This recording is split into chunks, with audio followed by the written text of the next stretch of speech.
In the thousands of comments I have received for my DIY portable soundproof video, many people seem to like the sound inside the acoustic box, but some have commented that it sounds like it's in a box, which is true since it is inside a relatively small box.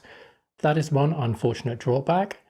Some people have suggested using a larger box, which probably would help, but others have suggested using a high-pass filter or a EQ to try and reduce the boomy sounds, which is exactly what we are going to try and do in this video.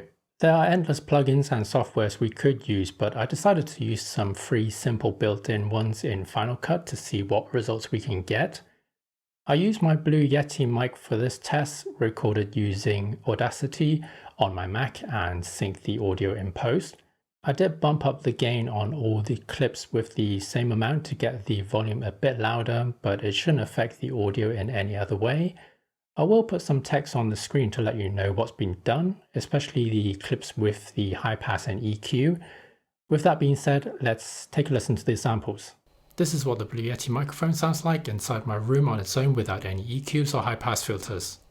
This is what the Blue Yeti microphone sounds like inside the acoustic box without any EQ or high pass filter.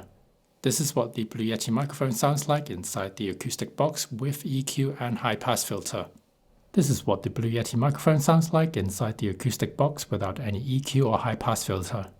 This is what the Blue Yeti microphone sounds like inside my room on its own without any EQs or high pass filters.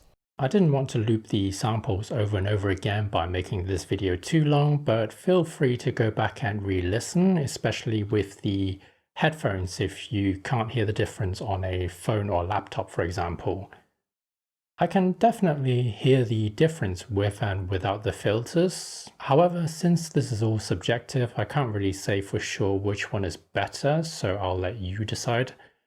I have been going back and forth myself. In my original video, I did find it a bit boomy with the heavy low end, but in this latest test, I'm not too sure which one I prefer actually.